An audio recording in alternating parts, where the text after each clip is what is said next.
Live and online, it's Sleepless with Steve and the Movie Book Club with your host, Steve Pulaski. Back and better than ever, Sleepless with Steve, live on YouTube on this Wednesday evening, fighting some back pain, hashtag sciatica with Steve. It is Sleepless with Steve tonight. Good to be with you, gentlemen. And it is my second favorite show, maybe tied for first, depending on how we slice it. Second favorite show tonight, personally, and I know it ranks highly among my friends first, co-host second over here. It is our worst films of 2021 program today. So this is the second of two closeout year shows. Next week, we're going to review Scream and try to tackle a couple big news pieces. We might just do like a flash sort of thing because there's been so much happening. There's been so much. We might just kind of do like a flash thing where here's the topic. We'll all go round table opinion next thing, like almost like a round table sort of thing, because there's just so much to cover. Arthur was in the headlines today. We got to cover that. I have an executive order on that topic next week. So we're going to touch on that. There's a lot to get into next week on top of a review of Scream as well. So good to be with you two today and all the viewers and such. Start with you, Dom. How are you holding up? I'm doing okay. I recently re-entered work after being on a week-long vacation. So my feet are wobbly. My legs are, metaphorically wobbly, but it's all right. Work always slows down around January, February anyway, and December, of course. But so be good. I think, Joe, you're in a similar boat, but it's all right. It's all right. How about you, Giuseppe? I started school, and let me tell you, picking up a textbook after 2 years of taking a break from it. I'm going to get my master's, by the way. I should make that clear. I'm not like finishing like 4 years of school, high school or anything. Like, yeah. Yeah, COVID really stopped everything. No, I'm going back to get my master's. I'm going to NIU. And I tried picking up a textbook and reading it yesterday, and it was a battle. I will tell you that right now. Trying to get like back in the mindset of being a student, reading long passages with the most extensive vocabulary this author can think of, and then reading a whole paragraph and being like, I don't know what's going on. Let me go back and read that again. He's talking about one of my reviews. What textbook was it? I have to ask. Oh man, let me go on check.com real quick. It is. It's probably 10 words long. Fifth edition, hardback, $400 rental. I am getting, for anyone who needs to know, because then you'll understand why I'm reading this textbook. I am going to get my master's in public administration so I can continue working in local government in higher positions and maybe make a difference in a community somewhere. But the book I am reading is called Classics of Public Administration 8th Edition Public Service Values. Yeah. You could riveting. that title around and it wouldn't bat an eye. Yeah, no. And I'm reading about Woodrow Wilson's like idea of public administration right now. So the part where he reinstituted segregation in the White House? Yes, actually. That I think like 2 paragraphs of that would be compelling. It's funny because it's just like, because now I'm going on to like Frank Woodborough or something, I think is the next person. I gotta read who it is, and like he immediately opens up with, yeah, that guy messed up. Now here's how my like superiority is gonna run. Like I read film textbooks for leisure, truthfully, because I'm so exciting. Makes sense. I read, and those are nice too, because they're updated but not frequently. Like I have like 3 or 4 that I use as references, and I bring that up only because like I'm obviously passionate about film. It's one of the things that gets me out of bed in the morning and stuff. And even those textbooks can be a slog sometimes. Even those can be real hyper detailed and everything. I hope those books didn't set you back too much, or at least you get good resale value on them if they do not prove to be a long reference. No, it was I think it was 110 total for that book and the book for, because the class goes on for 8 weeks, then I go into another class for 8 weeks, and that finishes the semester. Both those books totaled up to be only 110, and I'm renting them, so it's like I don't have to keep them. Actually, no, it was less. It was 85 because I got like a $20 off coupon or something with Chegg. Because Chegg is amazing. If you don't use Chegg to get your textbooks, Chegg's great. Yeah, please do. If you just pirate the books, then that's a cost cutting measure. There's that. Take it into public administration. The other thing I did too was Amazon. Yeah, Amazon's good too. I would go on Amazon because as an English major, a lot of my reading materials for classes were just general books. Some textbooks, but not very many. And the nice thing about Amazon, I don't know what they do now, but the cool thing about Amazon was if you bought the actual book from Amazon, I don't know if you even had to buy the book from Amazon. You could sell it back to Amazon. Yeah. You wouldn't make your money back, but you would be damn close to breaking even in most cases. Yeah. Yeah, it's just so weird. I mean, like picking them up again, it's like I literally got through like a whole chapter at one point, and I was just like, because I started on Monday, and I went through a whole chapter, and I was like, I feel like I'm a little lost, and I'll hopefully watch this lecture and know where I'm at. And then I really thought about my college days, and it's like, man, how many times did you read something in a textbook? You didn't know what the hell was going on. You listened to the lecture, you're like, oh, okay, and then you were fine.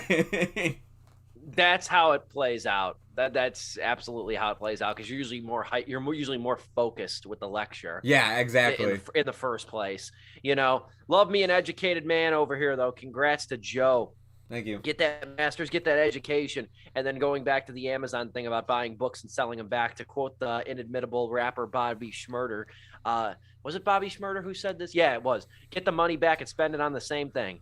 Anyway, we will move forward, though, because we got a big show. It's our only topic today, and it'll take all the time we have and probably more. Probably bleeding into OT with this one. Let's get to it. Our top five worst films of the year individually. No idea what these guys picked. I've had my list live for over a week now. No clue what these gentlemen picked. But we're going to go. Joe, are you ready? Because you are doing labor again. Yes, I am. Very hard labor. Yeah. You are ready. We'll start with I don't say that facetiously. Dom, and then me. All right. Let's do that. My number 5 worst film of 2021, Space Jam: A New Legacy.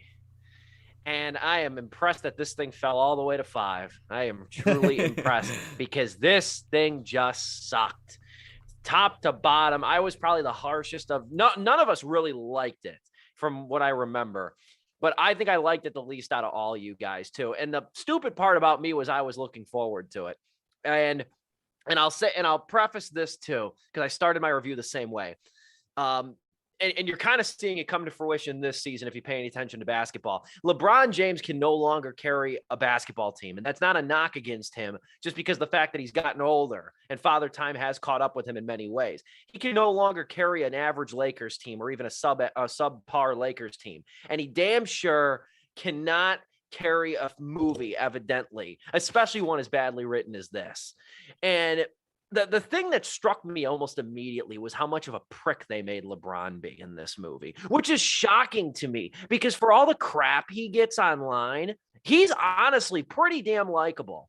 He's more likable than Jordan, I'd argue. He's more likable in the public than Jordan was, and Jordan was very human in the original Space Jam, surprisingly. So I did not expect that right out of the gate. But there's even bigger problems with this movie, top to bottom.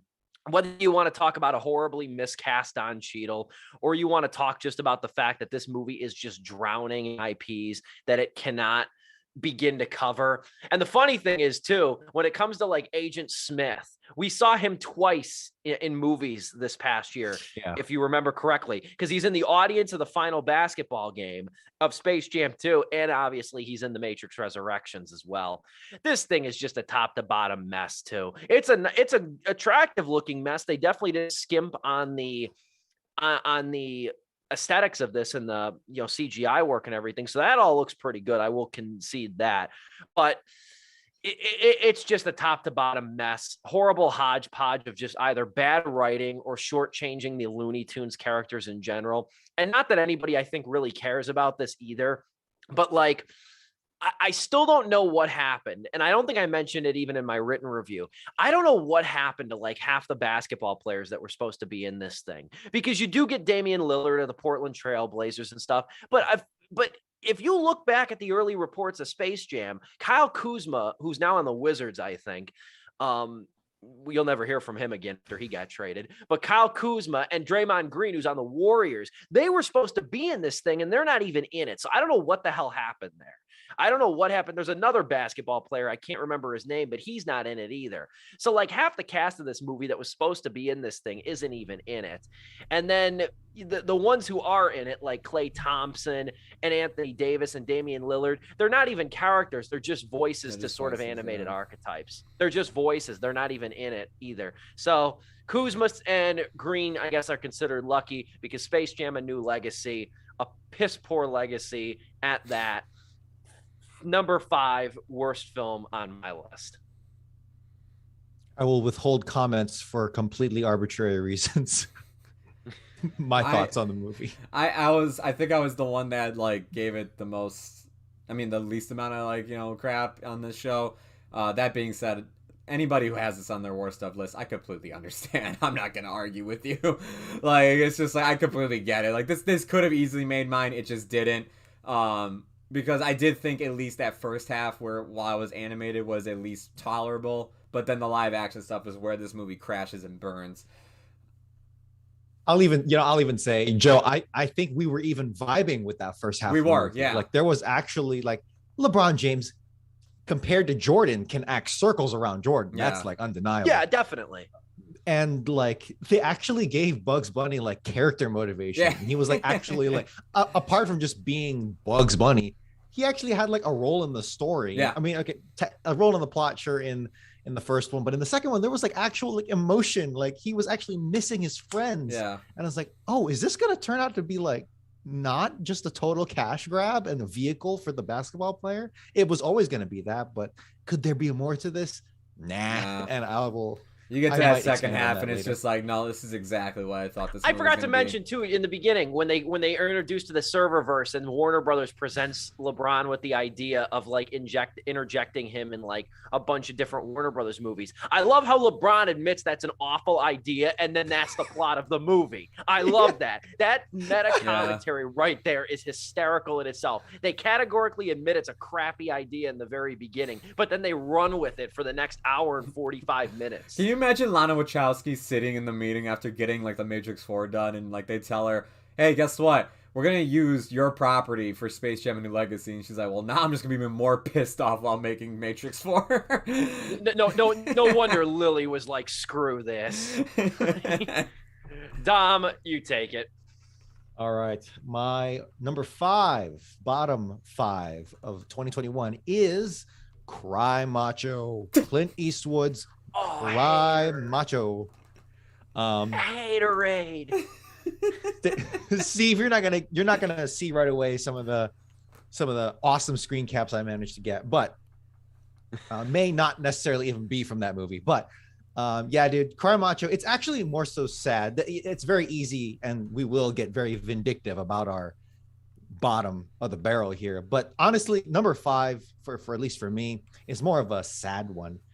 Because it's Clint Eastwood. I really need to watch The Mule, apparently, because you guys were praising Heap on that. But the thing about Cry Macho is that this to me really feels like a great Hollywood legend who, very much could have been in the commentary about being macho, and they do a little bit of that in the movie. But Cry Macho, it's really sad to see Clint Eastwood kind of just flopping around in a movie that clearly should have gone to someone at least 20 years younger. Arnold Schwarzenegger was apparently pegged back in 2011 in talks when the movie was stalled for the adaptation. And that makes even Arnold Schwarzenegger now, could do this movie and it would make way more sense.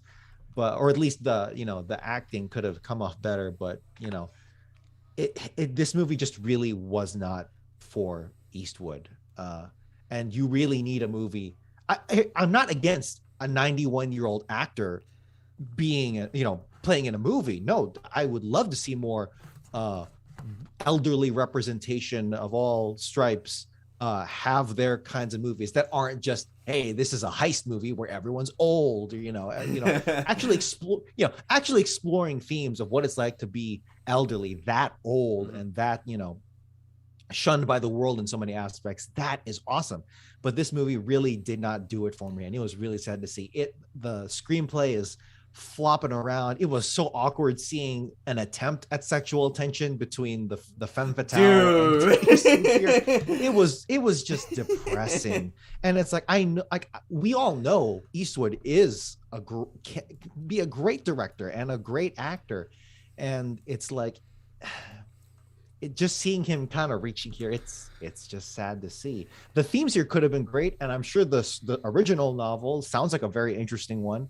I haven't read it, but like there's some themes and ways this could have been. I can see it being damn good, but it just was a sleepy jaunt through Mexico, and I really hope this isn't his last movie. But honestly, with the way things are going out in the world and him being so old, I don't think it's going to be better. This might be a situation where I need to watch The Mule, because that seems like a very swan song type of movie. You guys can speak to that more than me, and it's much more geared for someone in his position in life. It could. Sorry. Well, I just say it seems like it explores those themes much better. Would you say? I mean, yeah. I mean, and like, I never went into the movie knowing it was going to be Clint Eastwood's swan song, because it's Clint Eastwood. He's probably going to still make like 20 more movies after this somehow.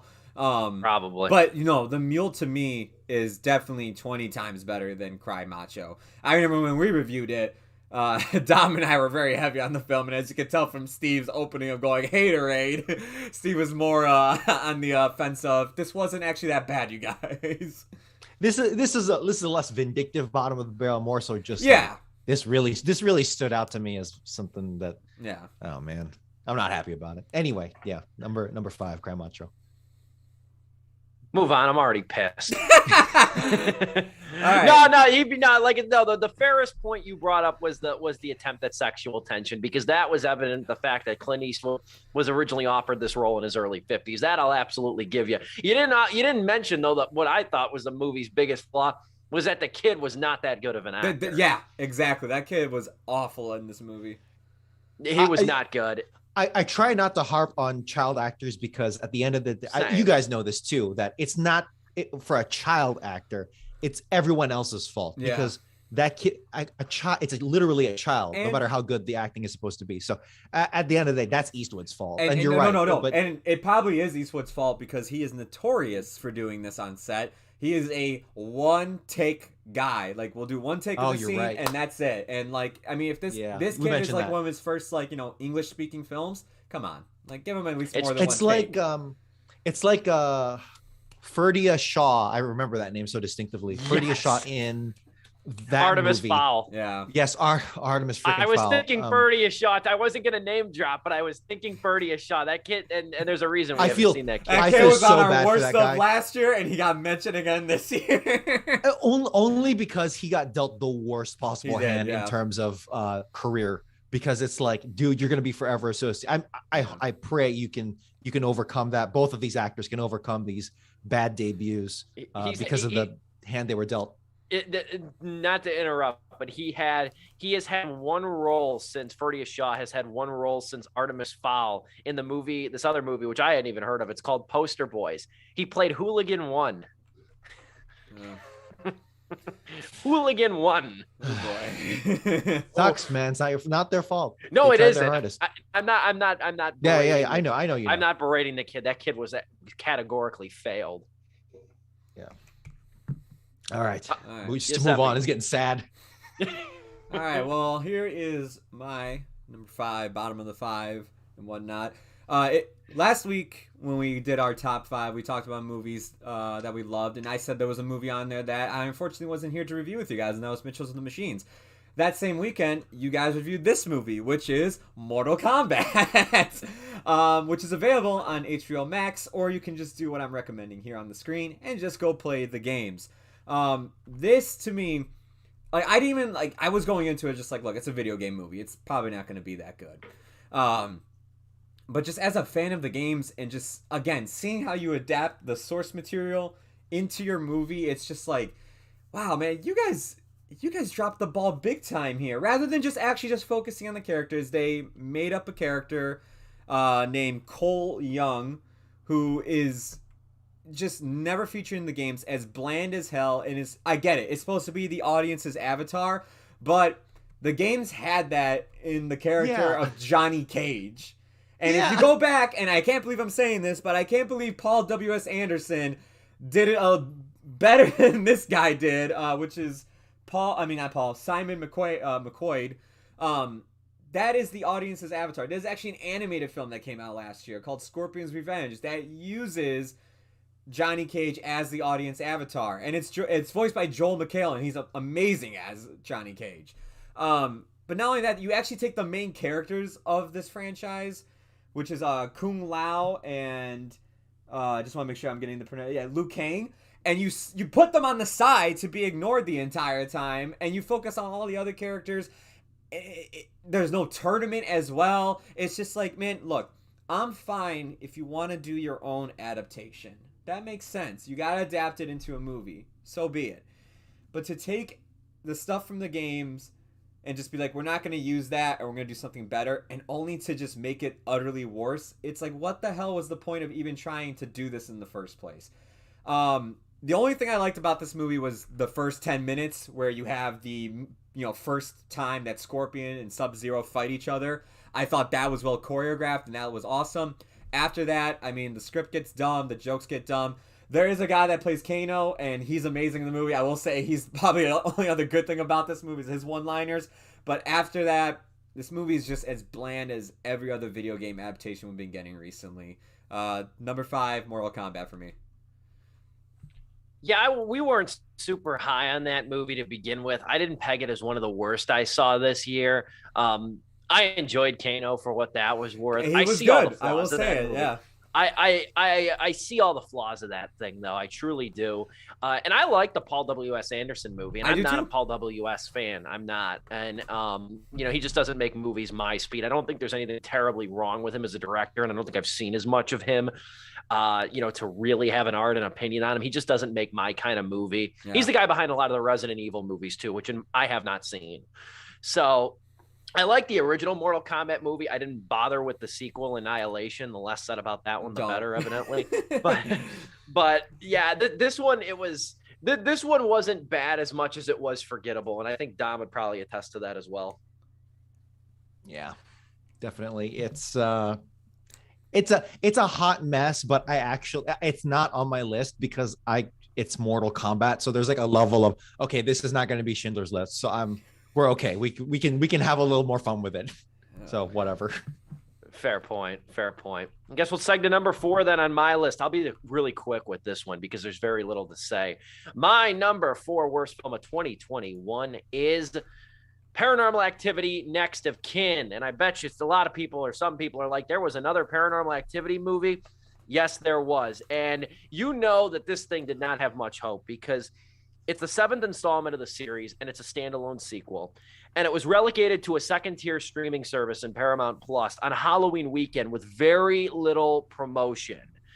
And this movie doesn't even care that it sucks at the end of the day. And the Paranormal Activity sequels have largely been bad. They've never come close to matching the level of the first movie. And this one, too, really feels like a supernatural movie that was retrofitted to be a Paranormal Activity movie. This thing was probably called Next of Kin when it was written, with no connection to the original Paranormal Activities. But then Paramount saw dollar signs if they attached Paranormal Activity name to it. And the fact that this comes out on Paramount Plus Halloween weekend with very little promotion. I remember telling you guys about it 2 weeks before this thing came out.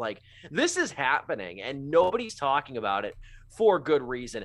I think the most disappointing thing, and this is where I'll really end things, because I just do not have a lot to say about this. This was even a hard movie to review in general, just because there was so little to talk about in this whole thing, was that the writer of this movie is Christopher Landon. And if that name sounds familiar, that's the man who was behind the Happy Death Day movies and behind Freaky with Vince Vaughn. So not only does this thing really disappointing, but the fact that it comes from the man that gave us 3 of the more creative mainstream horror movies of the last few years, think of them what you will, they're at least creative, if derivative.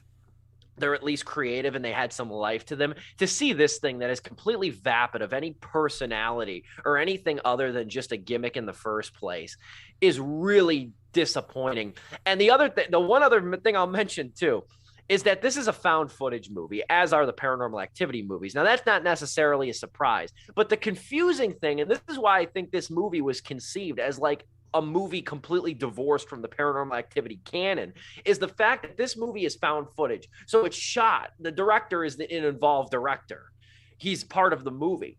The movie inexplicably, though, at several points switches to like establishing B-roll shots that are not shot by the person holding the camera for the bulk of the movie. I was going to say traitorous. Some of the images you put on here, I'm like, that doesn't seem handheld. Like it very much looks like it's on a tripod, or it's like using it to kind of like establish the scene right there.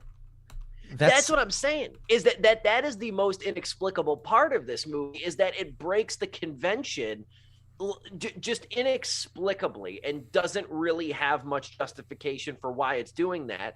And it you don't know who holds the camera to begin with. And it just loans more theory that this thing was just growing moss on the desk of some Paramount executive. Yeah, that kind of honestly feels to me like in Call of Duty Black Ops 1, where that game is notorious in its plot for being from the player's perspective. You are the soldier. You are answering the Call of Duty. And then in that first game, it's like, oh, I'm actually looking at myself. This is really weird, and this takes me out of it. And that, I don't know, maybe they have to break convention, but that's weird. So I didn't see this movie, but I imagine it felt like that. I'd rather play Black Ops. Paranormal Activity next to Kin, number 4 on my worst list. Yeah. All right. My number 4, bottom of the barrel here, probably the last one before the break, is Zack Snyder's Justice League. My guy, he did it. You did it, my man. You made your movie. It did not really get that better. Yeah, dude. This the one that came out originally, helmed by Joss Whedon, for part of right, if correct me, it's Zack Snyder was involved with it, and then he left, and then Joss Whedon took over, right? Yes. I am glad that this movie came out so that we can definitively say this was never a good movie to begin with. There is no excuse. Hey man, look, Zack Snyder's a visionary, man. I just don't like it. I just don't like what he sees. I don't like his vision. Probably his best movie. You are Stevie Wonder to Zack Snyder's vision. Absolutely. And I like that. Yeah, probably the best thing I've liked from him so far is Army of the Dead. I have not seen Army of Thieves, but he did not direct that, so that can't be used against me. But probably the best thing I've seen from him is Army of the Dead, and probably Watchmen too. I need to watch that again, but ever since HBO's Watchmen came out, literally no other piece of superhero movie media can surpass HBO's Watchmen in my eyes. So it'll be a tough sell. But anyway, yeah, Army of the Dead is probably the best, and that was still a hot mess of a movie. And he did director, writer, and producer on Army of the Dead. So yeah, that probably tells you a lot about my thoughts on Zack Snyder's Justice League. Man, it's gaudy. It's showy in all the wrong ways. The design is just bad. I saw I should have sent this image to you, Joe, but there's like a comparison of Steppenwolf's character design between like, hey, here's the original, here's Zack Snyder's, and it's like, this isn't better. This is holistically worse. Thank you, because I remember so many people like, look how much better he looks. I'm like, it's just more, it's more like sharper knives on him. Like, that's all it is. Let me say, so like, I'm a fan of simplicity in design and purposefulness in character design. That does not mean you can't be detailed. That does not mean you can be showy. That does not mean you can be ornate. But this is not the way to go. It is gaudy looking, right? If you want an example of purposeful character design that is actual spectacle as opposed but is not bland, Coco. I don't know why that comes to mind, but man, there was some beautiful, there were some downright beautiful, gorgeous, it was very busy, and it was colorful, but it was not bad to look at all. It was very pleasing to look at. It made me feel in a state of awe and simpleness while being very ornate. not so much the case with Zack Snyder's Justice League. My God, we could go on a rant about this, but it's just not a good movie, and making it longer does not help the case. If anything, this thing needed to be tighter, and yeah, dude, it's there have been theses upon YouTube, essays about why that is the case, but let me just state for the record, I am of the boat where this was always a problem of Zack Snyder's vision, and I think it's just my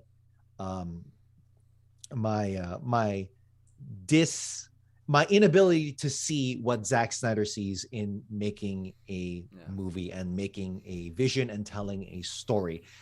I gotta hand it to him. He's a working man, and he has overcome personal tragedy. All the more power to him. But that doesn't, like, at the end of the day, you put out what you put out, and it's not in my ballpark. I'm sorry. Yeah, I didn't see it. I had very little interest in it from the jump. I'm happy it got made. I mean, I'm happy if nothing else. I mean, if nothing else, it shut up a legion of very annoying people on Twitter for a few days. Oh, they won't still shut up about it. They want it to continue now, and they say that everything else DC is making is just stupid and it shouldn't continue. Addendum. Of course, I am always for a director like releasing a cut of their, like, hey, here is my vision, but hey, thank you. That vision belongs on my number 4 bottom of the barrel. I'm sorry. Go on, Joe. No, I was gonna say, as somebody, like, I did watch it. For me, it didn't even like come close to this. I actually thought the movie was fine. I thought it was a major improvement over the Joss Whedon or the theatrical cut, whatever you want to classify it as. But it does have its problems still. I mean, it still is. I mean, like, as you were saying, it's way too long. There's no way this would have ever worked in theaters. And there is just so much exposition still. The thing I'll give Snyder, though, is that he does make the League more interesting as a whole compared to the theatrical cut. I will say that. I actually enjoyed them as characters a lot more in his cut. But I don't blame anybody who still looked at this movie, especially sitting through a 4-hour movie, something they probably weren't interested in the first place, and go, yeah, I don't still see what the hell everybody sees in this guy.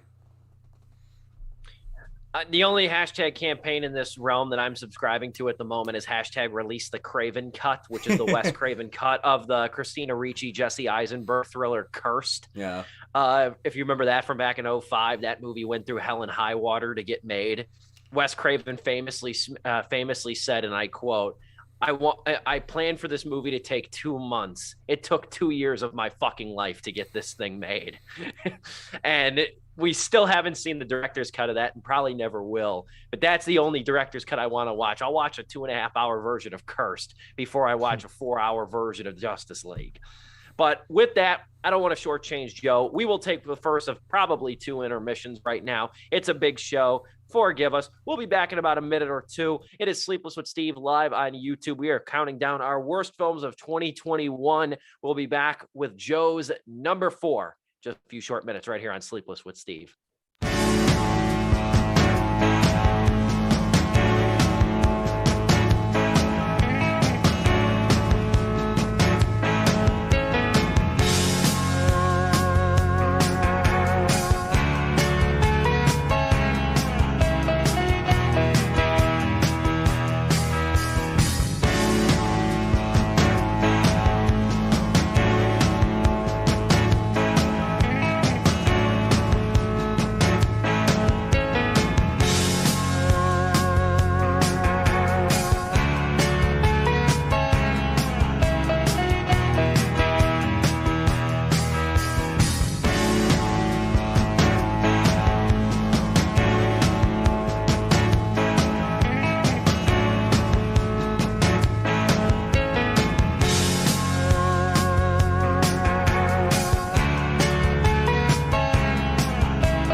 We're back at Sleepless with Steve live on YouTube. It is one of our biggest shows of the year, one of the shows we most anticipate. Top 5 worst films of 2021. We each give our list.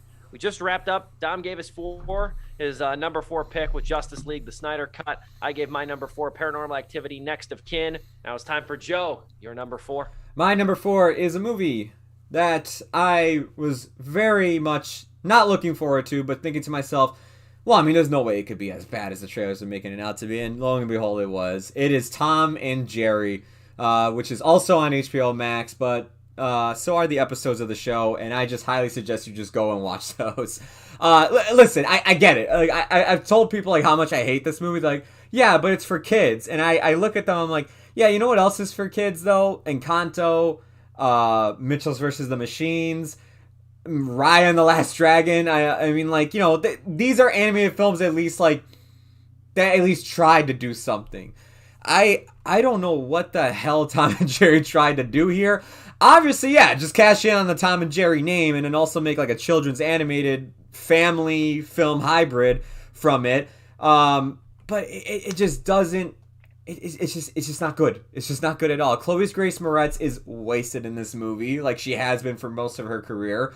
Michael Pena's in this movie, just being Michael Pena.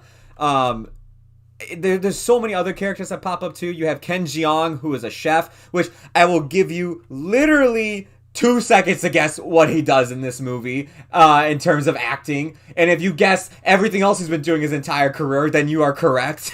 Like, it is just the laziest attempt at taking an old franchise. I mean, you can even say the same about Space Jam. Just taking this like IP and being like, oh, we're going to bring it in to the modern day and try to make it hip and cool with kids. Like the damn rapping pigeons at the beginning of this movie, man. I've never been so angry at the start of a movie. The minute I heard rapping pigeons, I was like, this movie's going to suck, isn't it? And from there on out, I didn't even choose not to laugh. It's just, I just didn't. And I was upset. The last thing I want to say is Colin Jost, who I do enjoy on Weekend Update for the most part, is in this movie. And god damn, man, is he awful in this. Like, his line delivery, he's annoying. It's just all bad, man. It is just awful. You're probably saying to yourself, you know, Joe, out of all those screenshots you showed to, like, demonstrate the movie, the only time I saw Tom and Jerry was just the title card. That's basically the movie too, because you don't see Tom and Jerry that much in this film.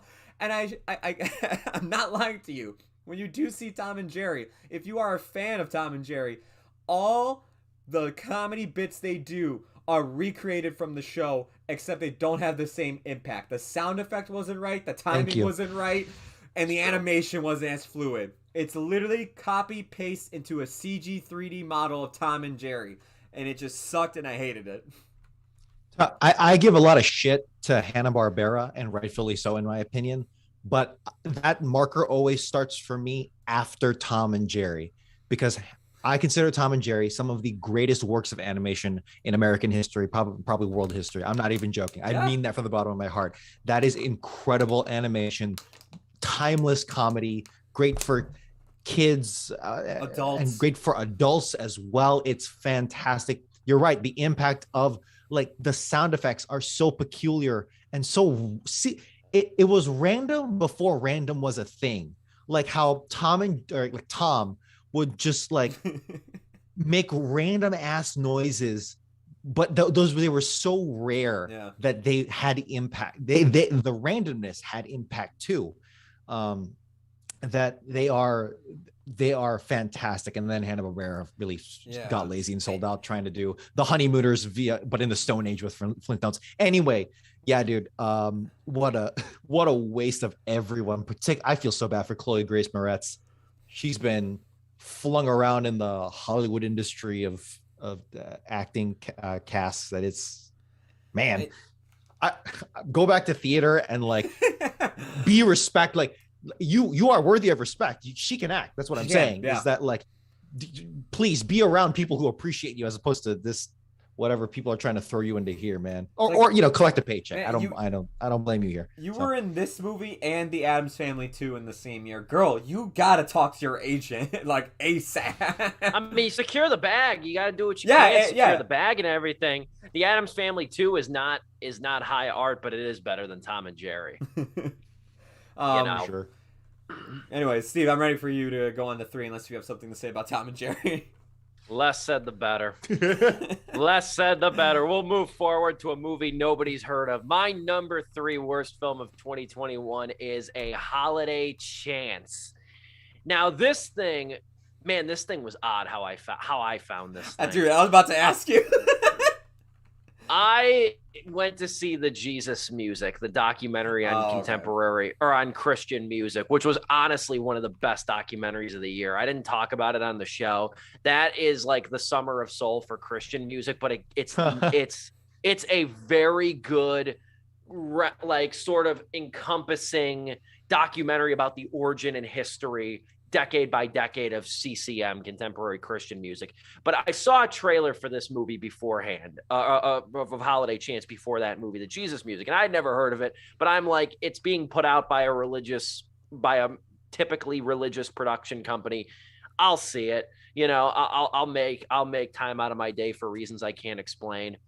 I got the booster shot the morning I saw this movie, and the booster shot was far more entertaining. This thing just sucks top to bottom. It's not an offensively bad movie, but it's an offensively bland movie. And to give you an idea about it, how bland it is, I mean, first off, it's one of those holiday movies that's like, I called this movie the little Hallmark movie that could inexplicably find its way into theaters. But it's one of those movies that treats the most pat themes imaginable as if there's some sort of grand revelation. Case in point, some of the instances or some of the themes in this movie are such unbelievable concepts, like giving is better than receiving, be true to yourself, and family is forever. And just to give you an idea of how cliche the idea of family is in this movie, even worse than F9 this year, the end credits song, "We Are Family." That's the end credits song of this thing. Not even to go, because nobody knows about this thing, not even to go long-winded about the plot, but the movie is basically about a very wealthy African-American family that the patriarch is a film producer. Well, he passes away over the holidays, and the sisters are then left with the production company.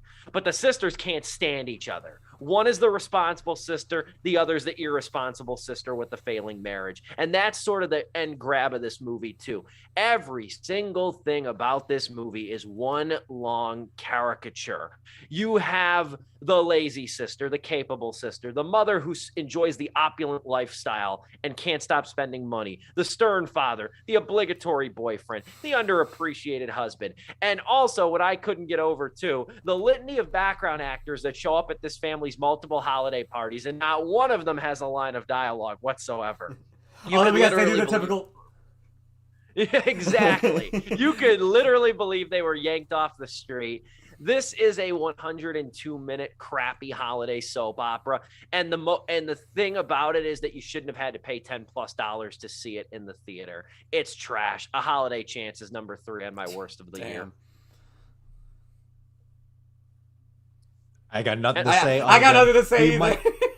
Other than we may get religious later on in the show. We may be revisiting.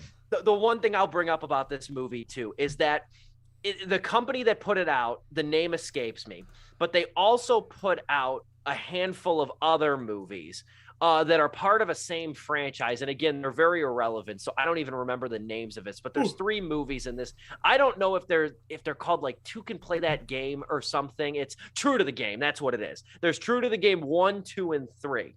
Now, the funny part about these movies is if you go and look at Box Office Mojo, they'll tell you how much money all 3 of these movies called True to the Game made in theaters. They didn't make much, obviously, but they made money. This Holiday Chance movie was so damn irrelevant. They never even reported box office numbers for this thing, and it was on video on demand before Christmas, and it came out a month before. That just goes to show you how much of a bomb this thing was, too. Yeah, man. Move forward, Dom. All right, we're going to move forward by going backwards. Number 3 is Space Jam: A New Legacy. Now, I was actually, like Joe, we were vibing in that first half of this movie, but and if anything, that made me more disappointed. Now, I personally think this new Space Jam and the original Space Jam are actually the same in my eyes. The original Space Jam is just like a cash grab. 1,000%. The new one is too, but kind of you could like there was like some ego in there. LeBron actually was trying and stuff like that. Michael Jordan in the original, he's just you can see montages on YouTube of him acting in this movie, which is it's actually pretty funny. But yeah, dude, this new Space Jam, the fact that it's called A New Legacy is kind of cringe, man. And it's like you trying almost too hard. You can picture LeBron James putting a flag down, staking his claim to his acting future, and it's like, damn, man, this was not it. This wasn't it.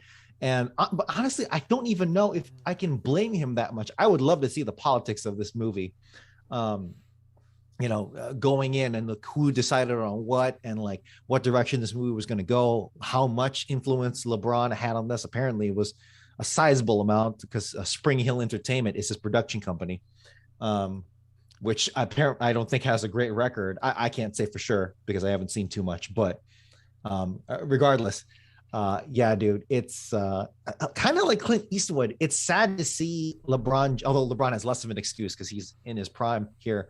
If he's younger is what I'm saying.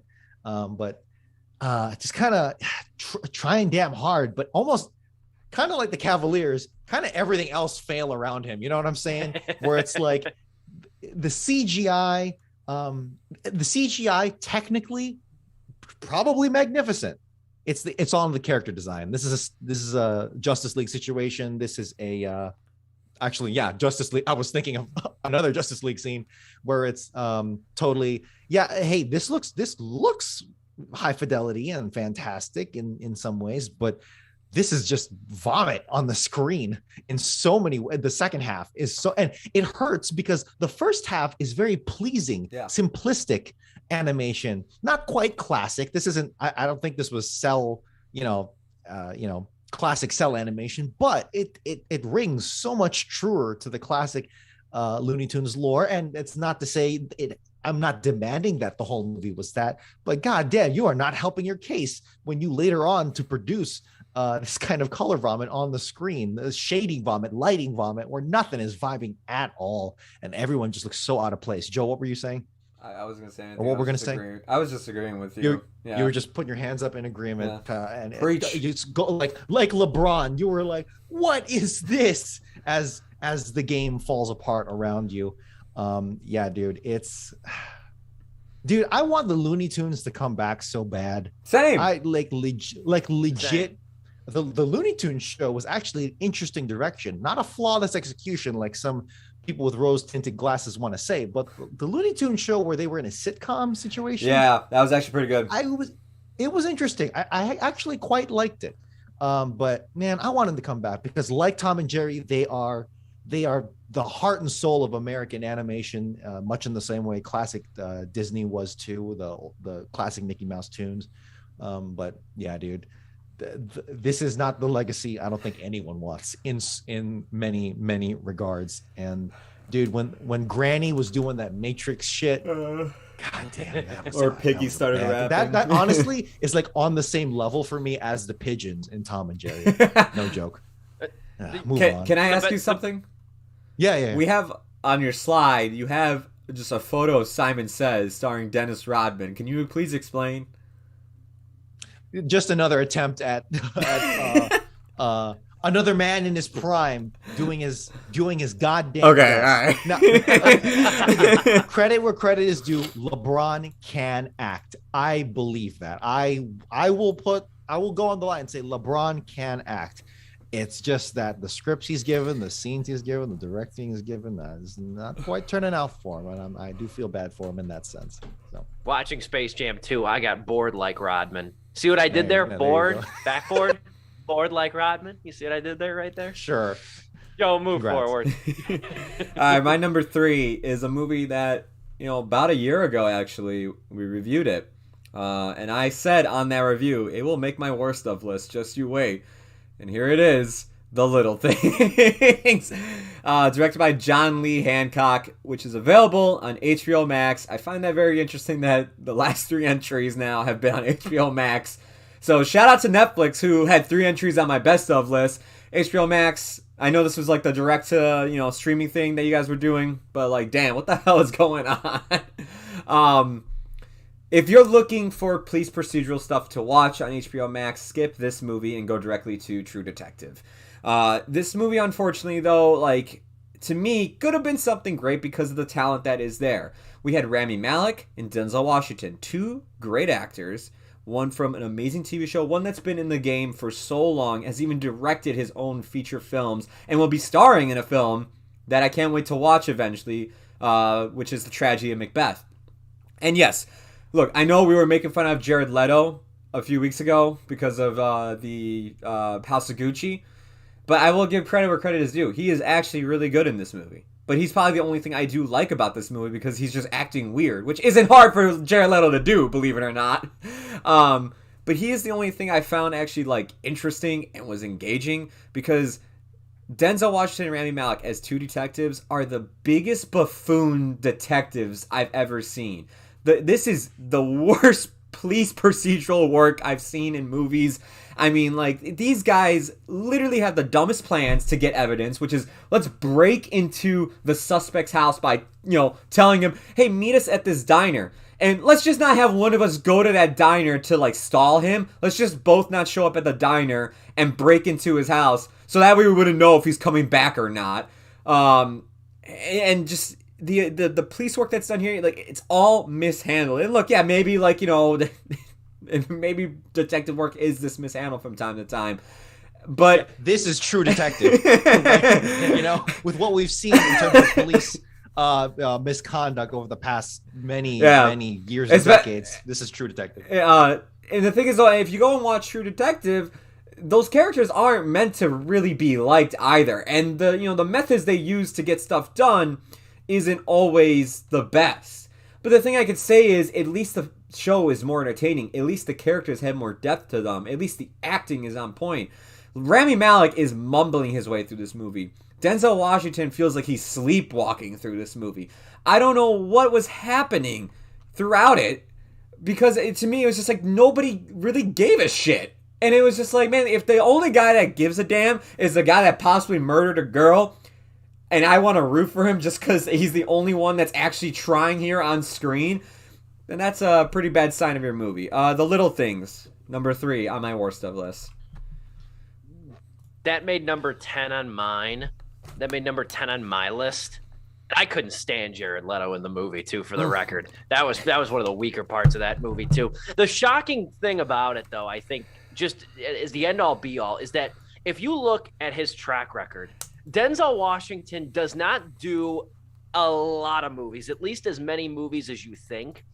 And he also, more significantly, doesn't do a lot of bad movies. Yeah. He is famously selective and choosy in the roles he does. I haven't seen A Journal for Jordan yet, which came out on Christmas, and I'm watching Tragedy of Macbeth tomorrow.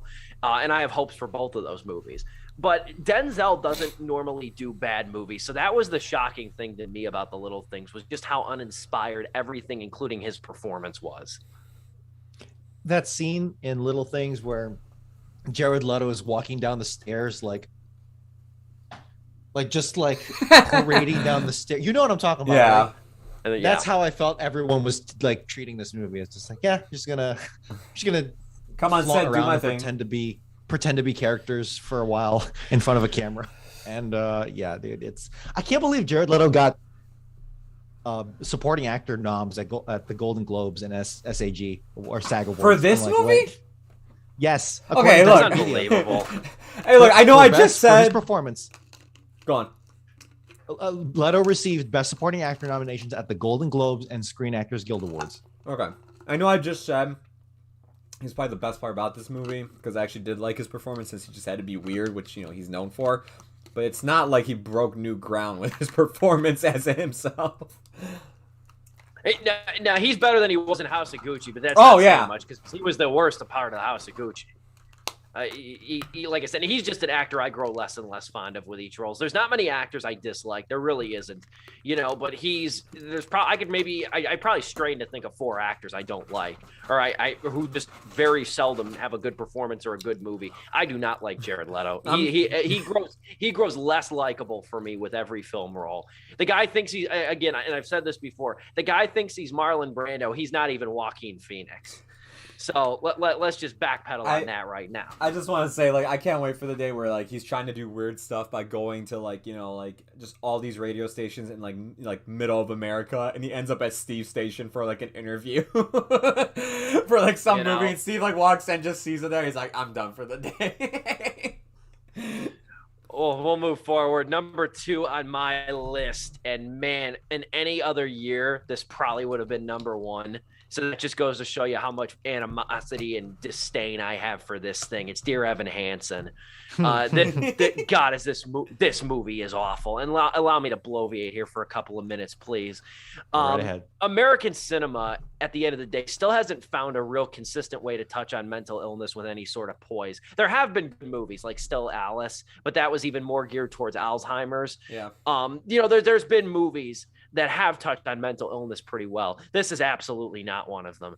And it's directed by Steve Pulaski, who did The Perks of Being a Wallflower. His very gauzy style of filmmaking doesn't really translate to this kind of material that should be heavier than what it is. But this movie is flawed from its plot alone. And this thing did not get off on a good foot with me to begin with. With mental illness, suffice to say, and I won't get into detail, it's close to home for me in a lot of ways. I don't particularly suffer from it, but I know people who have.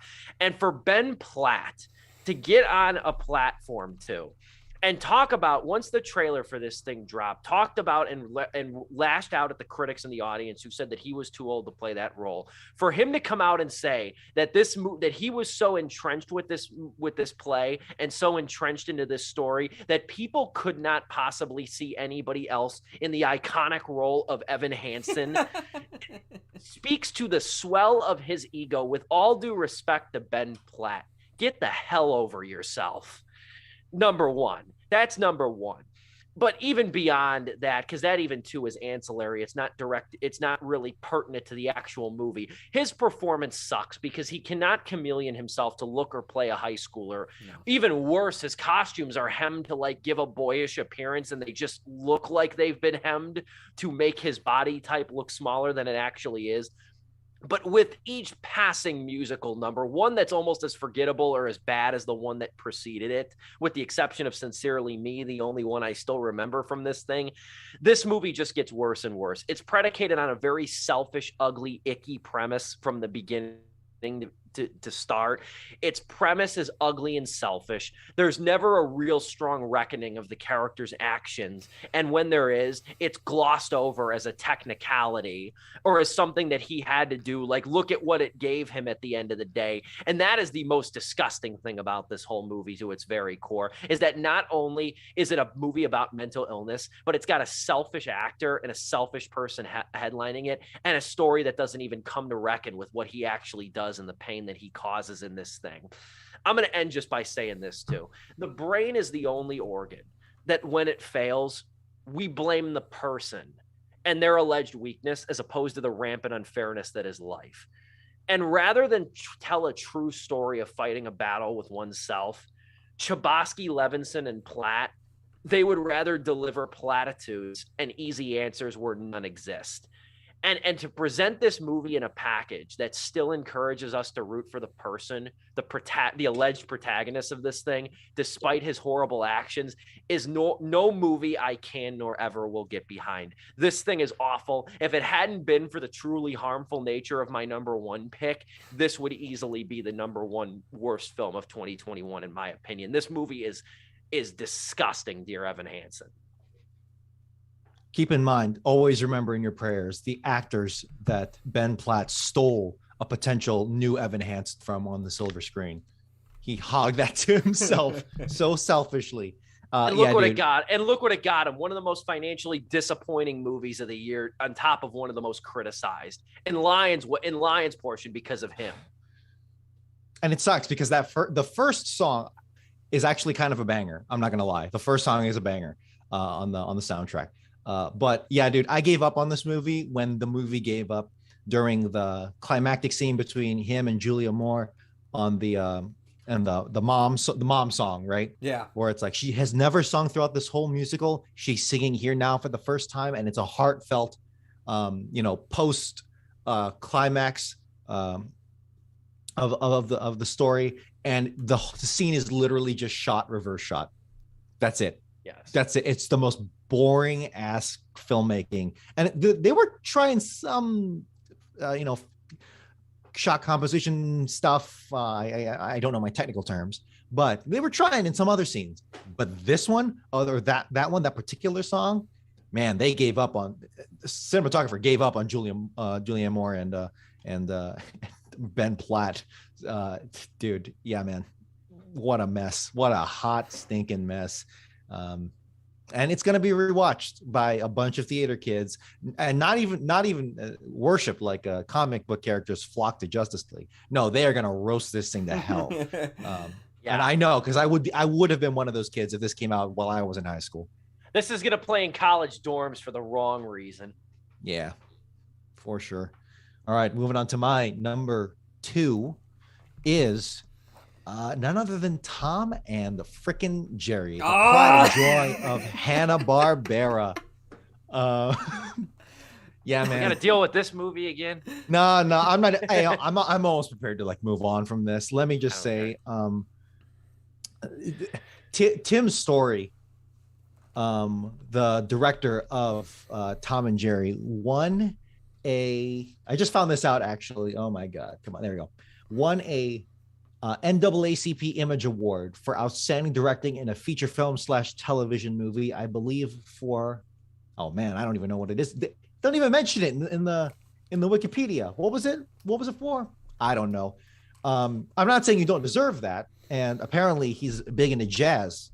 I'm totally with you. I am too. Can you like make better movies? Like bro, come on. Like I'm looking at his filmography. Taxi, both of the original Fantastic Four movies, yeah. Right along. Think Like a Man apparently was supposed to be good. Maybe I haven't seen it, so maybe that is good. 2019 Shaft. I think Steve, you actually gave that some remarks. I don't even remember. Yeah, I was kinder to that than many, but it's still not great.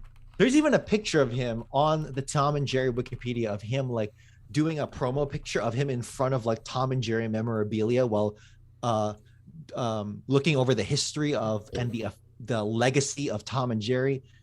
This like why bother even pretending to do that when this has nothing but recycled Tom and Jerry gags while Michael Pena and Chloe Grace Moretz run around in a hotel for like straight up 90 minutes. It is and then the rest of the movie is Tom and Jerry. Even the animation, it's like I thought like, okay, we got some kind of all right 3D 2D hybrid here with Tom and Jerry, but then there's a scene with the other cats where they're walking through the street and I swear their heads are like plastic.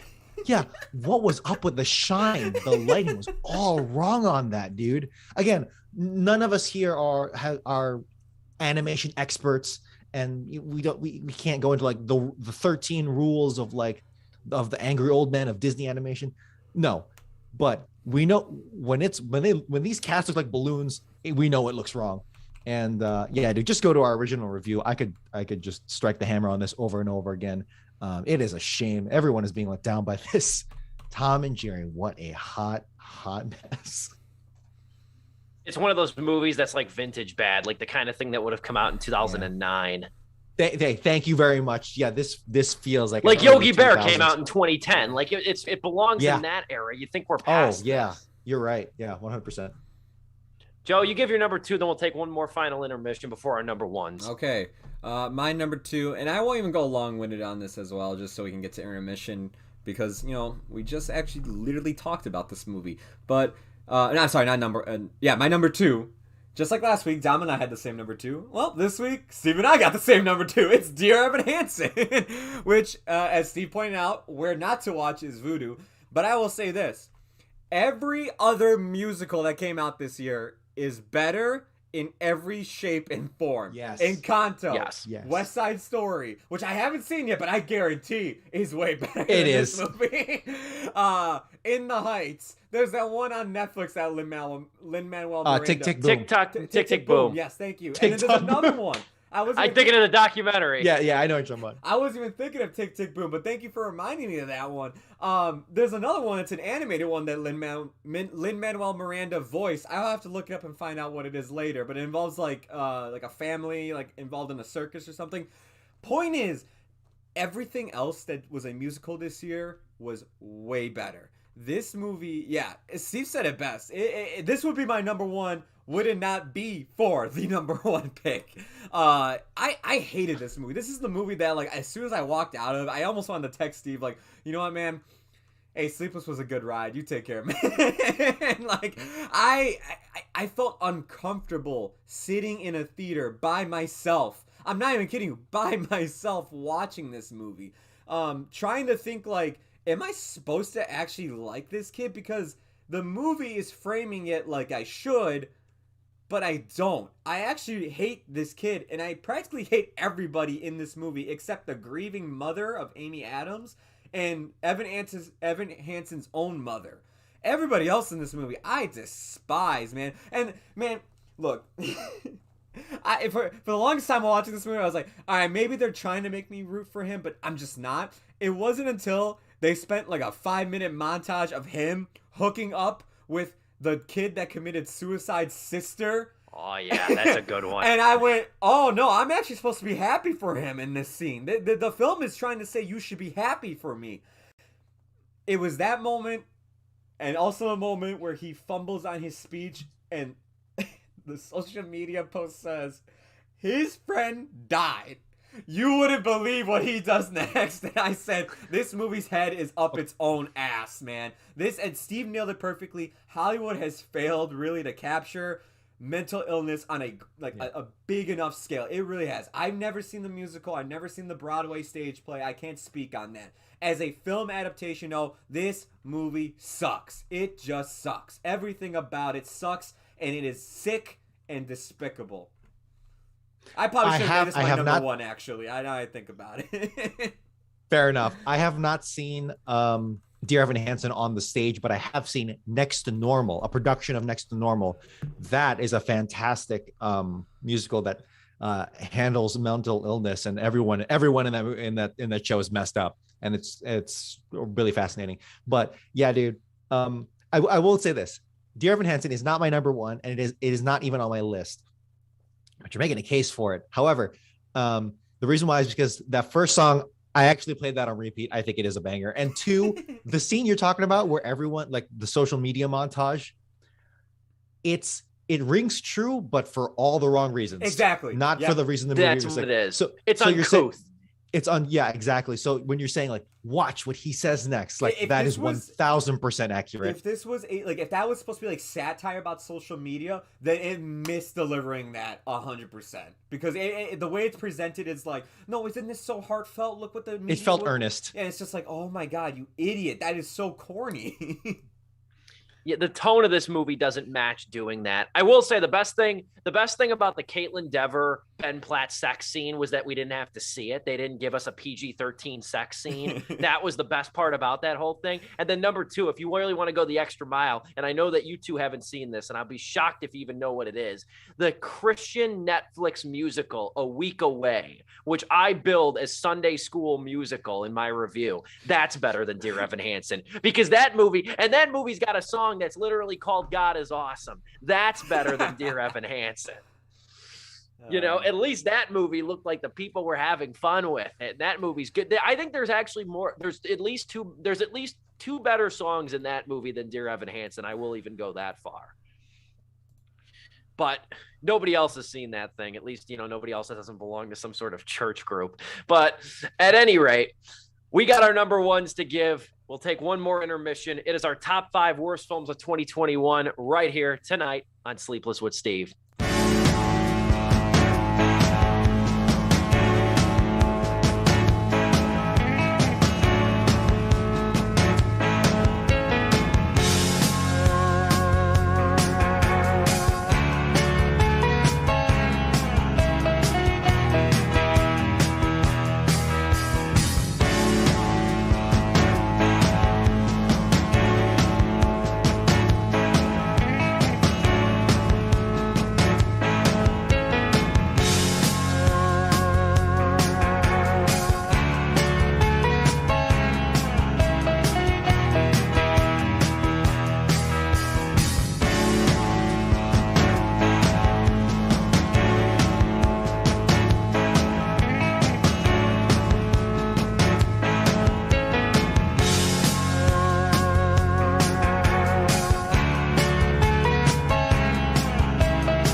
2 intermissions. Who dis? It's Sleepless with Steve live on YouTube.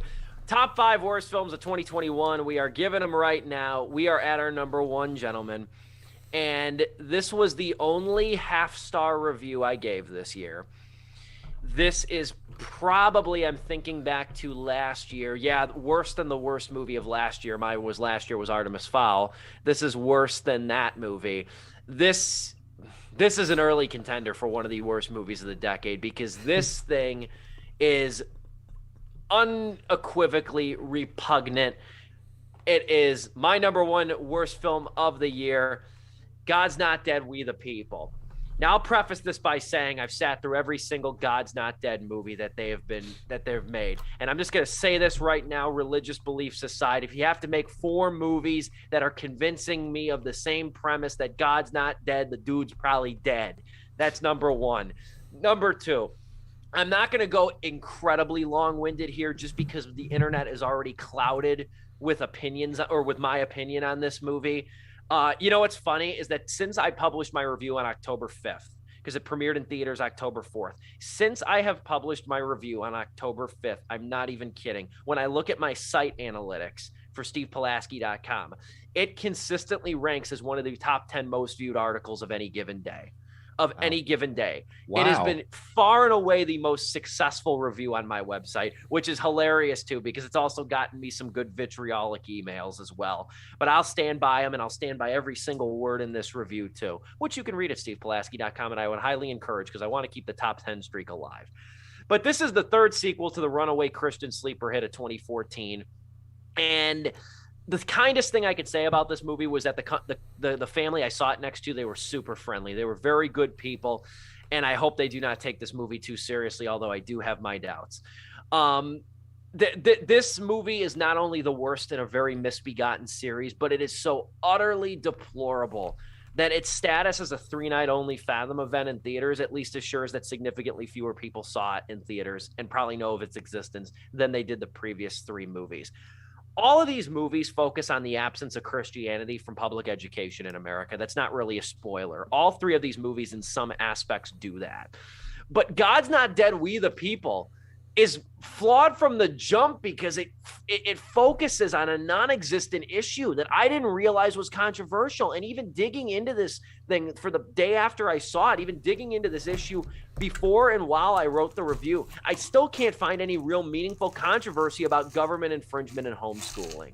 And this speaks to the number 1 thing that fuels so many of these politically minded movies disguised as religious movies, is that they love that persecution complex. They absolutely thrive off of it.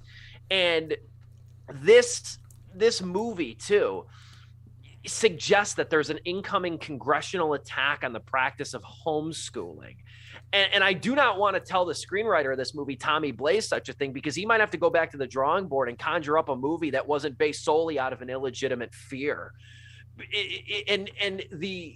Again, I've said so much about this movie. My review is, I think, like 15, 16 paragraphs.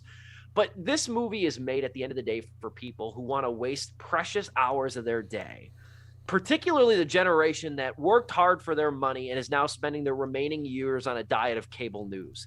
The elder generation of people who may indeed and probably will live healthier, more fruitful lives than the next generation. They would rather spend their time living in a fearful state of mind than cherishing their remaining years. This movie is for the people that fear that every year there's going to be edibles in their kids' Halloween candy. That's what this thing is. There's no movement to end homeschooling. There's no movement to abolish Christian homeschooling, religious public schools, nor places of worship. It doesn't matter. But Steve, there is, in my mind. Exactly. And it just gets, and I'll end with this, because I could keep going. Because I mean, on top of just whether or not you want to agree with the political centric argument of this movie too, it's also just uniformly not a very well made movie to begin with. Shots are very zoomed in and close up. This is an awkwardly spaced movie, an awkwardly masked movie too. But beyond that, though, there's far more harmful things going on with it.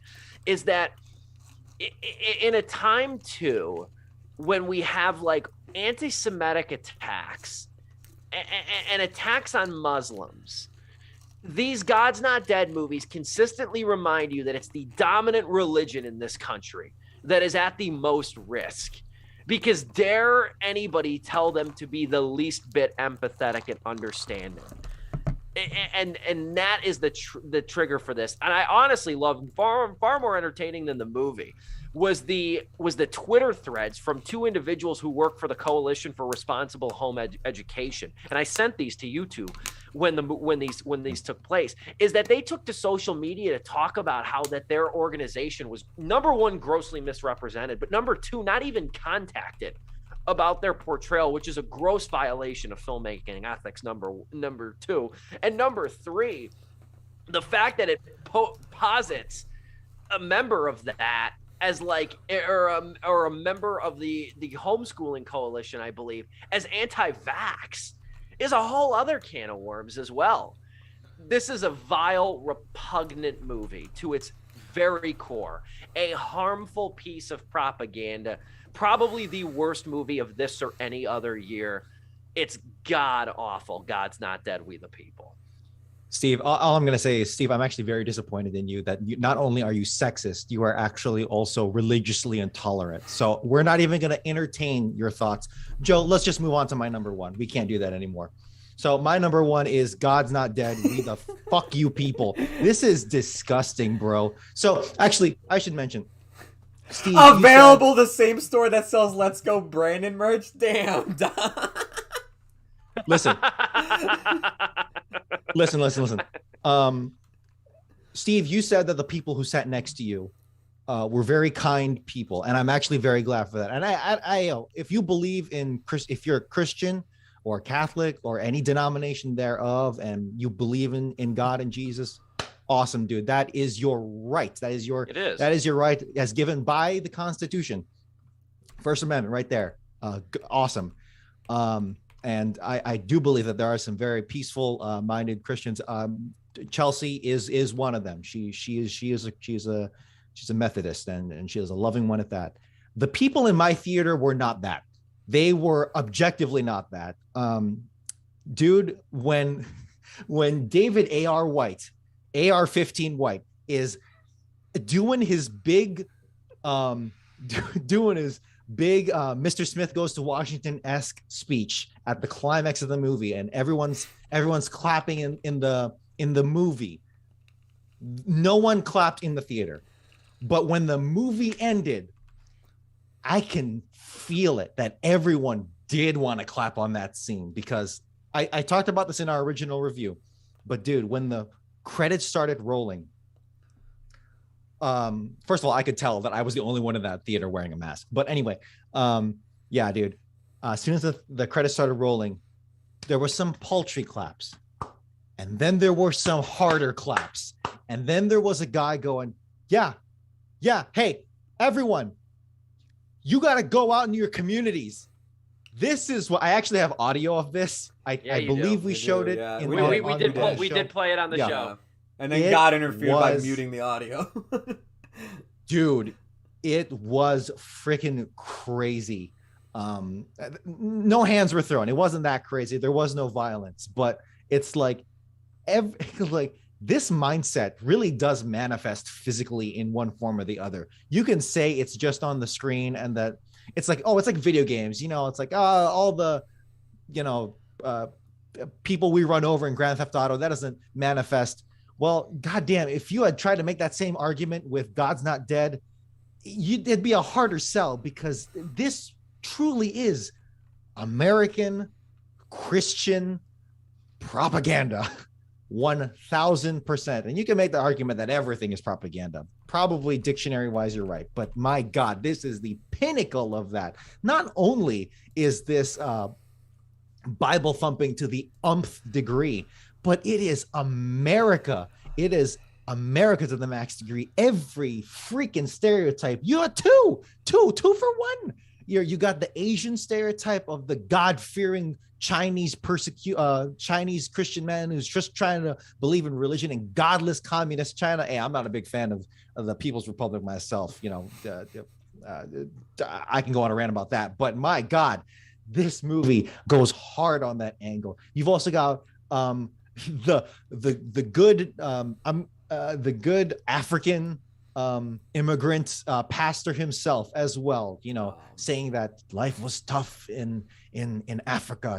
There was violence and religious persecution, which is true. But again, some points are kind of true-ish, but when the context is surrounded by a fundamental misunderstanding of education, which yes, or rather, no, there is no persecution as of this moment of homeschooling in this country. No, Christianity is not under attack. That's just what it feels like when you're actually, for once, trying to separate church and state as was intended. This is a mess of a movie. I don't even need to go into the technicalities of it, but man, when the black congressman in this movie is also trying to say that essentially slavery wasn't that bad, or rather, the slaves they work their way out of slavery on their own bootstraps. So I even forget what it was, but it's like, you are really hitting every talking point here, and this is an evil movie. There's no way you can be this precise in your propaganda without knowing that you're being propaganda, and two, being disingenuous. You have, like so many other conservative talking heads, I think you're actually smart enough to know, and you're not delusional enough to believe, at least the people with this movie, the people at the very top, Vance Null, Tommy Blaze, and the David A.R. White. It's like, dude, this has to be disingenuous, and this has to be like a grift with your pure flicks entertainment here. This is pinnacle peak now. Else. 100%. And honestly, the last thing I'll say is that I do think back on that night when I watched it in the theater, and I have to think, some of the people in that theater are probably dead from the virus right now, and I do feel bad for them. God, so as much vitriol as I have against the clear propaganda aspect, the evil politics of this movie, I do feel bad for the people who are being manipulated here in cable news, in the theaters with this film, and so many other aspects of their life. Yeah, dude, it must suck to be a boomer. Yeah, it's a repugnant movie to its very core. And with that, Joe, what is your number one? I don't even want to give it anymore. Like, how am I supposed to follow up with between those two? Look, and after talking about Evan Hansen very well could be my number one. So maybe one day I'll wake up on the right side of the bed and go, yeah, you know what, I was wrong for putting this here, but it is still a bad movie. I didn't see God's Not Dead. I really wish I went that night with Dom. I would have probably gotten into an argument with those people because I just don't hold back against them anymore. But my number one, not religious at all, is Resident Evil Welcome to Raccoon City. And just saying the title after what you guys went on about just makes me feel even stupider for just going to see something like this. We need some escapism. We got too real over here. Come on, I want to hear about this movie. I'm glad you watched this for us. Go ahead. Same, I am too. I went to the theater to go see this. This was a last minute thing around Thanksgiving time, I think is when this came out. And I was like, I just want to go see something. I'm like, you know what? I'm actually excited for this because to me, a good Resident Evil movie very well could just easily be a literal zombie B flick. It doesn't have to be some AAA studio budget, like high end, like multi-million-dollar film. No, I mean the games are just zombies. Yeah, they go a little bit crazy, but if you want to start from the beginning, they were just about zombies with some haunted house stuff in there as well, with giant spiders and snakes and stuff. This movie fucked up bad, man. Between the casting here of the misguided casting of trying to be yeah, look, we're gonna bring the characters from the games into the movies now, not like that Paul W.S. Anderson movie where they didn't really do that, but you miscasted one of the fan favorites, Leon. Which, hey, look, Hollywood, I'm all about to go for more diversity nowadays. You want to have, minorities lead, you want people of color lead, whatever you want to do. I'm all for it. Women in, behind the camera, everybody behind the camera, whatever. But if there was ever a time to cast a blonde hair, blue-eyed pretty boy, it was for the role of Leon Kennedy in Resident Evil, one of the most iconic characters of that video game franchise. And instead they didn't do it. And not only did they not do it, but you give it to a guy who's a person of color and you make him an idiot throughout the film. One, you're just disrespecting the fans. Two, you're disrespecting this actor. Three, you're just not helping any of those racist people out there being like, oh, here we go. Hollywood just pandering. Look what they did with Leon. They just made him an idiot. Like, you didn't make the character likable at all or anything. This movie is very much a CW movie. Everybody in this movie is pretty looking. Like, and I like, look, those are two letters you don't want to associate with Resident Evil. No. The dialogue is very CW-ish. The actors, their acting capability is CW-ish, and they look like they're straight out of CW. I mean, one of them is from the CW. One of them's from Arrow. To me, it's just like, man, the CW is something you don't want to associate, as Steve is saying, with Resident Evil. If you want to do this, man, just do some gritty grindhouse film. How long is it going to take until we get really a grindhouse Resident Evil film? And some can argue Paul W.S. Anderson did that with his movies, and I can see that.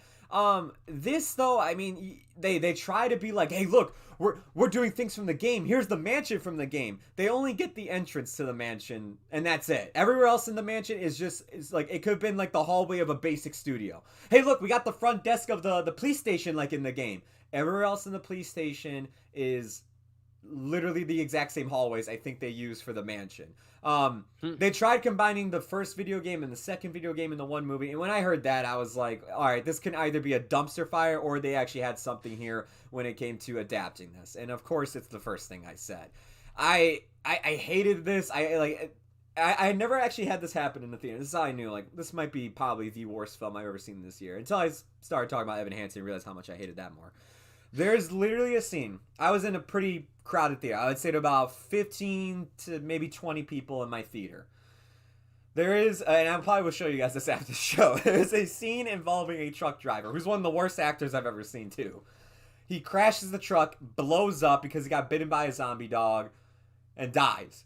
But the way this is all edited, shown, and executed, I laughed my ass off. And I wasn't the only one. I think everybody was laughing at this movie in the theater. I've never experienced something like that, where everybody is laughing at a movie. To where, like, I had to get up for a second and just, like, go get a drink of water and then come back and watch the movie. Maybe the 2 minutes I missed were amazing, but I doubt it. Yeah, Resident Evil Welcome to Raccoon City is generic. It's dumb. It's not fun, though.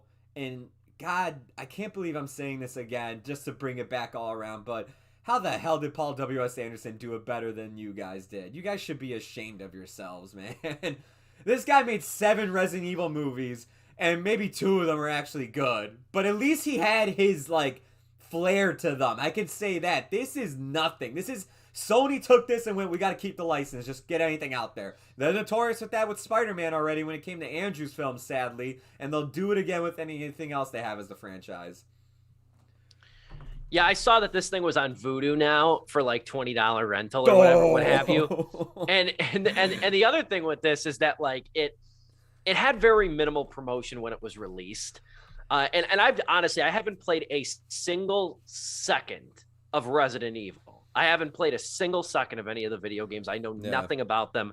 Outside of the movies, outside of Paul W.S. Anderson, there's 8 of them, if you include this one, I think, and Mila Jovovich, whose name I can never say, is in most of them. But, so this movie's not even enjoyable, too, for, because I remember I even, like, looked at the poster again when I was on Vudu last night, and I was, like, reading it or whatever. I was like, this movie isn't good for, like, 5 beers just as a watch. It isn't even that, even on that level. Man, if you're going to watch this, first off, don't pay $20. See if it's streaming anywhere before you ever Oh, God, no. Who do you think I am? Definitely crack open some cold ones and maybe invite a few friends over, because I did go see this with a friend in theaters, and just the car ride home, we bashed on it the entire time. And I don't like doing that to a movie, but when it's a blatant cash grab and wasted talent, like, from all of, like, everybody involved, writers, directors, like, this was, like, literally a studio's just like, I don't care how you do it, just get it done.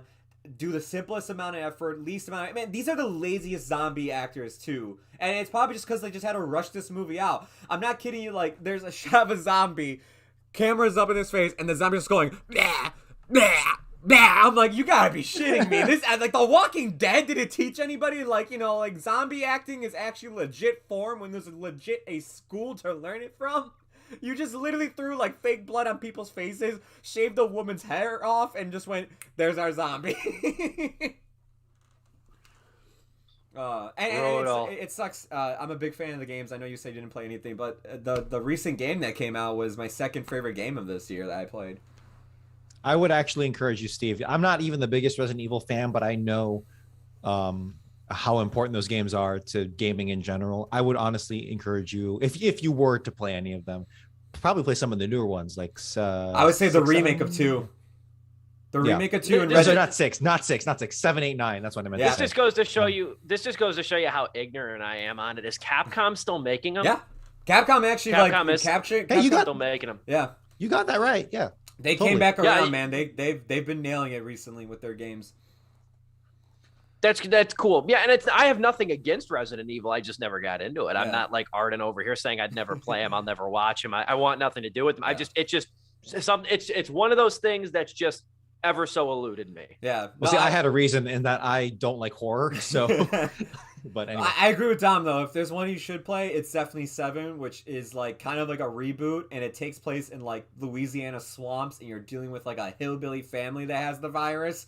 And it is one of the best bottle film video games I've ever played. Like that sounds intense. good. Better than Swamp Thing. Yeah. So those are our number ones of the year. I guess we can really quickly. We have honorable mentions or a rounded out list. Oh, I do. Yeah. Those. We are going to break the record for the longest show today. We'll go through these very quickly. You can see my whole list at stevepulaski.com. I will start. Number 6 on my list would be America the Motion Picture. That is available on Netflix now. That movie sucks.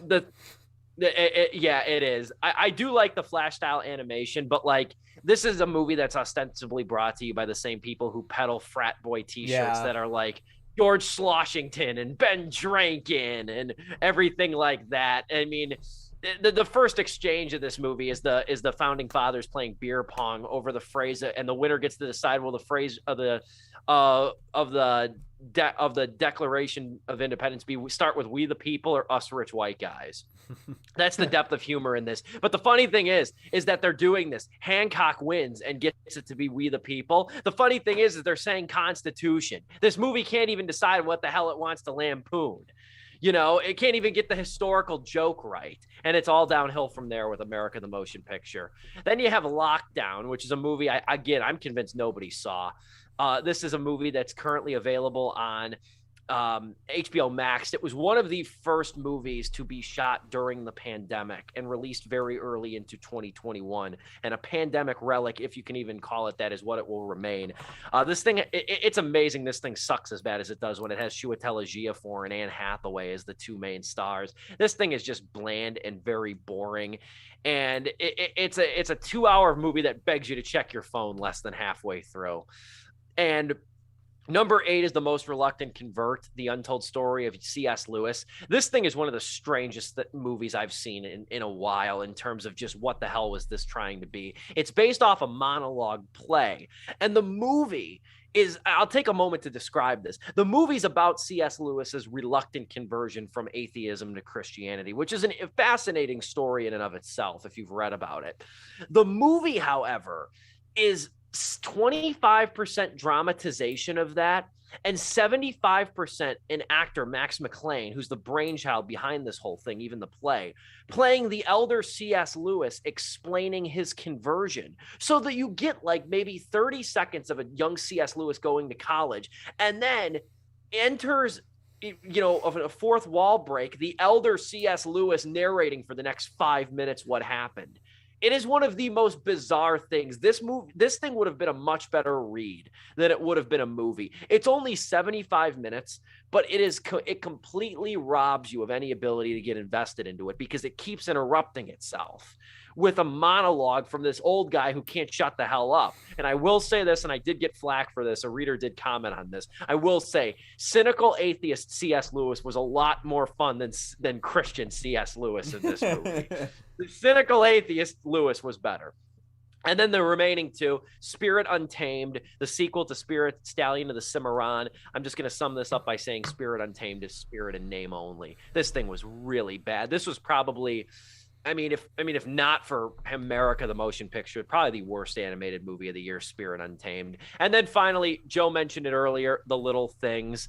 And it sucks in a way too with The Little Things, because it's like we don't see a lot of police procedural movies anymore. A lot of them have been relegated to like daytime television or like primetime television, like Chicago PD or True Detective in a lot of ways. And I mean, the latter is obviously one of the quintessentials of the genre of recent years. But this Little Things movie, this was such a January release. It's not even funny. And it probably wouldn't have made Joe and my worst list if just given the fact that like such big names were attached to this. When you see Denzel Washington, Rami Malek, and even Jared Leto too, who I said I don't like, but even when you see these three actors attached to a movie, you expect a certain level of prestige that this movie simply does not deliver in any conceivable way. That's my top 10 worst movies of 2021. Dominic, your honorable mentions. Real quick, Dear Evan Hansen, Little Things. We don't even have to cover that. Cherry, what a bloated mess of a movie coming from the Avengers. Like, it really feels like, I even forgot their names. I didn't even want to remember it. The Russo brothers. Yes, thank you. The Russo brothers. They were like, hey, we did some good filmmaking. Let's just make a bad movie just to get it out of our system, just to, have a wild night in Vegas. It's actually not total garbage as I'm making it out to be, but it is really bloated and really full of itself. And it sucks because this actually is a really interesting story. It's a story that I think needs to be told, which is the opioid epidemic crisis and, PTSD about soldiers coming back from both of these forever wars in Iraq and Afghanistan. And it's got Tom Holland, who is fantastic, but like just the direction here was just not good at all. And it's a shame, really. And then Many Saints of Newark. Dude. Kind of a similar bag where it's like you're just wasting an IP. Yeah. And that really should have been. I'm going to be more nuanced than it in our review. So just go watch that. That movie really should have been a series, kind of like how everything I feel like these days, it just needed more time. It needed more time. If it was going to tell the story it wanted to tell in that way with a lot of fleshed out characters, just do what the original one did. And either way, doing anything Sopranos, there's a hill to climb. So just make it easy on yourself and just do the TV series. Just do it. So those are my, I don't really do the top 10. I don't really extend the list. I kind of just do like just general mentions and I don't really rank them. But those are my nearly dishonorable mentions. Joe, send us home. All right. Number 11 is all you people that I saw movies with, because damn, you made this year like insufferable at the theaters. Okay. Anyways, number 10 is Old. I know, like, Steve, I think you were actually one of the ones who actually did, you weren't too hard on this. You actually did like it in some ways. And as time has come on, like, I've actually started to come around it that I wouldn't even consider it maybe my worst of list. I just needed something there, and it was like the first thing that came to my mind. Number 9 is Venom 2, Let There Be Carnage. It's shit. Anyways, Thunder Force. Thunder Force is number 8. You look at that poster, you know exactly what it's gonna be with Melissa McCarthy and her husband, who's a director that I'm already forgetting the name of. I forget it. Whatever. But it's Ben Falcone. Yes. It's just him and his wife doing the same shtick they've been doing for the past few movies. She comes on set, she falls around, they make fun of her because of her size and everything. It's just like, man, this is just a waste of time and effort. Octavia Spencer's in it, and I feel bad for her that she had to waste her time in this movie. Number 7 is Red Notice. Man, like, talk about the most Hollywood movie ever made. Like, Jesus, Dwayne The Rock Johnson, Gal Gadot, and Ryan Reynolds all in one movie. And it shows all the worst qualities of all three of them in one movie. Ryan Reynolds just acts like Ryan Reynolds throughout the entire movie, which, hey, I do like, but, I'm getting tired of it. The Rock is literally just being The Rock that he is in every single movie. And Gal Gadot, I mean, look, man, ever since we saw Wonder Woman 1984, I was like, all right, I don't know about her acting capability anymore. And Red Notice definitely confirmed that for me, where I'm just like, yeah, I'm not so sure. She might just be not that great of an actress than I thought. Maybe with the right director, maybe with the right co-stars. These two were not it. And it would have actually probably not made, because the action sequences are fun, but this actually probably would have not been on my list were it not for the 3-twist ending it has. It throws 1, 2, 3 twists at you within 10 minutes. And I was just like, oof, man. All right, yeah, you definitely got on there now by making me think I would be cool with any of these. And number 6 is probably the biggest heartbreak of the year for me, because I was actually really looking forward to this because of who was starring in it and what it's from, is Tom Clancy's Without Remorse, starring Michael B. Jordan. This to me, I was like, oh yeah, damn. that came out. That's how a lot of people say about that movie. I was hoping this movie was going to be good. One, because it's based on the Rainbow Six characters of Tom Clancy. I actually think Amazon has done a great job with the Jack Reacher TV show. And, you know, originally this was supposed to be... God, man, anytime you hear this, it's like a death sentence for movies now. This was supposed to help launch the Tom Clancy verse that was going to be on Amazon.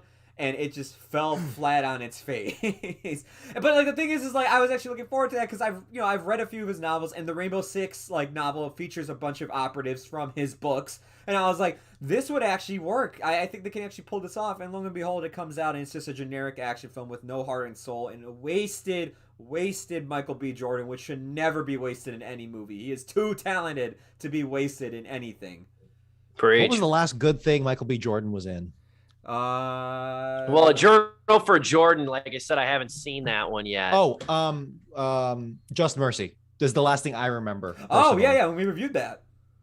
Okay, because I'm getting worried. Like, oh no, is he starting to flout? Like, is he getting some bad roles now? No. Not that he's acting. Well, actually, I did. Technically, the last thing he was in was Space Jam: A New Legacy. And I will say that was a good laugh. That was one of the few laughs. That was all right. right. That That doesn't count. No, but Just Mercy was his last. I think. I mean, Journal for Jordan too, which none of us have seen, but Just Mercy was his last major movie. Yeah.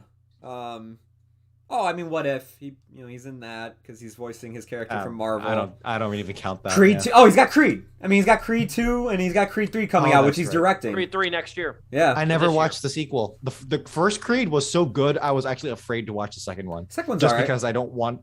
Yeah, it's all right. Yeah, second one's good. Yeah, second one's good. And what they do with the Drago character in that movie was actually very well done. Okay, then that was my fear with that movie. All right, let's get out of here. We've wrapped up. I think this is the longest show since we've been back, and I will make the conclusion very brief. Those are our top 5 worst films of 2021. It's usually our longest show of the year. It didn't disappoint this time. My full list is available at stevepulaski.com. Highlights will be posted on this very YouTube channel on which you're watching. We're reviewing Scream and doing a big news roundup next week. So come ready. Got to talk over with these boys throughout the next week how we're going to handle that. But we're going to come with another big show next week. Same time, same place, 6:30 Central Time. Sleepless with Steve, live every Wednesday evening on YouTube. Joe Viso, Dominic Guanzon, yours truly, Sleepless with Steve.